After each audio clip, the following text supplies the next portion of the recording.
Okay, let's watch Rep. Al Green go from disruptive to censored in Congress. Now, I've already covered the first half of the story, so I'm going to move through that pretty quickly. But then we'll get to the second half. Plus, his take on why he was censored is frankly pathetic, so we'll cover that as well towards the end. One counties in our country.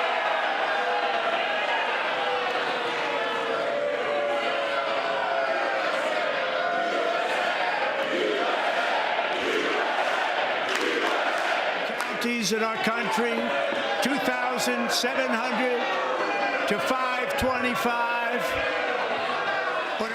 Mr. Green, take your seat. Take your seat, sir. Take your seat. Finding that members continue to engage in willful and concerted disruption of proper decorum, the chair now directs the Sergeant-at-Arms to restore order. Remove this gentleman from the chamber. Following the disruption, Al Green had this to say. So you're standing there, you're yelling at the president. What were you saying to him? I was telling him that he does not have a mandate to cut Medicaid. And the speaker told you to sit down, and you refused to sit down, and that's why they kicked you out. That is correct. And by the way, if there's a punishment, I will accept a punishment. This is not about me. Okay, keep that part in mind where he says, if there's a punishment, I'll accept it, because days later, he doesn't quite sound like that. Following the speech, the world reacted to Al Green's disruption and discussed the possibility that he may be censored. Well, this afternoon, Washington is reacting to President Trump's speech last night. Republicans enthusiastically cheering him as Democrats jeered him and held up signs. Houston Congressman Al Green was kicked out while several others walked out on their own. As Republicans are moving to punish Houston Democrat Al Green, who was removed last night from the House chamber for repeatedly disrupting President Trump's speech.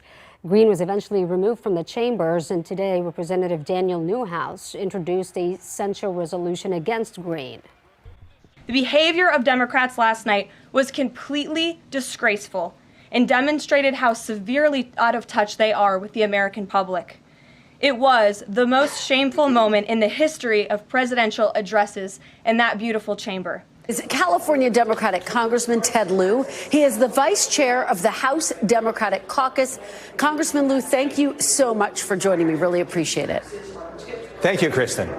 Well, a lot to get to. I do want to get your reaction to President Trump's speech, but I have to start off by getting your thoughts on that really remarkable moment, the beginning of his speech when Congressman Green interrupted him. We know that Leader Jeffries, Democratic leadership, had urged your entire caucus to show decorum, to avoid making the story about themselves ahead of the address. Do you think that Congressman Green should face some kind of consequence or censure from inside your caucus for the protest last night?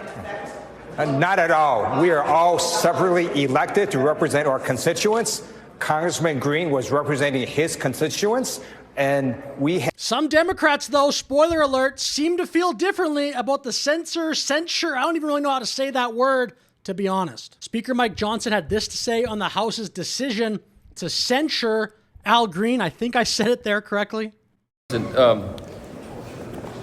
We take no pleasure in this. I gave repeated warnings to Representative Green to stand down and to sit down, and he refused to do it. He chose to deliberately violate House rules in a manner that we think is probably unprecedented in history, interrupting the message of a president of the United States who is an honored guest.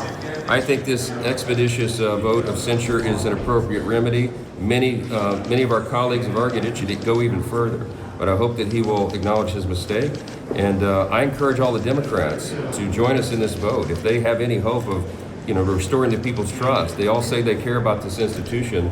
I think they ought to join us in this. So now we'll go to the House for the vote on the censoring of Al Green. And if you're like me and you weren't even aware of what censoring was, it's like an official body sort of reprimanding somebody in a formal way. And you'll see here, people in the chamber here start singing for some reason.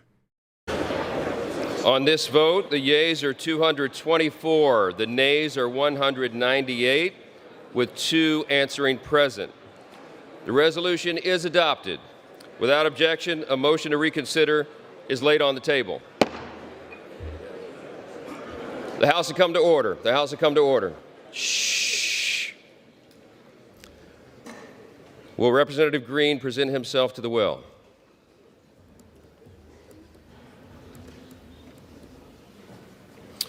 By its adoption of House Resolution 189, the House has resolved that Representative Al Green be censured, that Representative Al Green forthwith present himself in the well of the House of Representatives for the pronouncement of censure, and that Representative Al Green be censured with public reading of this resolution by the Speaker.